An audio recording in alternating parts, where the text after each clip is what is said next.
The Labor Department reports hiring eased slightly in June as employers added 209,000 jobs and unemployment fell to 3.6%.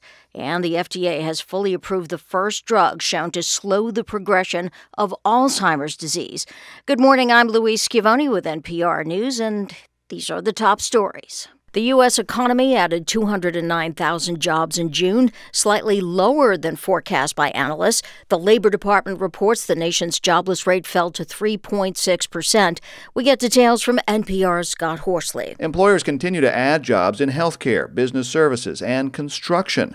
But there's some weakness in other industries. Retailers cut jobs last month, and factory employment was relatively flat. Job gains for April and May were also revised down by a total of 110,000 jobs. The unemployment rate, which is calculated from a different survey, inched down in June to 3.6%. Competition for workers remains relatively strong. Annual wage gains accelerated in June to 4.4%. Wages are now rising faster than prices, giving workers increased buying power. That's likely to worry the Federal Reserve, though, which is expected to raise interest rates again this month as part of its long-running effort to curb inflation. Scott Horsley, NPR News, Washington. Treasury Secretary Janet Yellen is visiting China. She met with Premier Li Qiang. It's another effort by the Biden administration to stabilize U.S.-China relations. Yellen says the two nations should not allow disagreements to lead to misunderstandings that fray relations.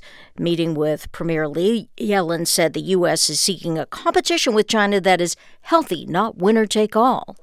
The first Alzheimer's drug shown to slow down the disease is now fully approved by the Food and Drug Administration. NPR's John Hamilton reports that the move will bring wider coverage for Medicare patients. The drug, called Leqembi, received conditional approval from the FDA in January. But the federal Medicare health insurance program decided to wait until the drug got full approval before covering it for most patients. Leqembi removes a substance called amyloid from the brain. Studies show it slows the loss of memory and thinking by about 27% in people in the earliest stages of Alzheimer's. But it also can cause dangerous side effects like swelling and bleeding in the brain. 1 million or more Medicare patients are potential candidates for Leqembi. The drug costs about $26,500 a year. John Hamilton, NPR News. The head of the UN's nuclear watchdog says that Japan's controversial plan to release treated radioactive water into the ocean is safe. International Atomic Energy Agency Chief Rafael Grossi spoke to reporters today. Grossi toured the tsunami-wrecked Fukushima nuclear power plant earlier in the week.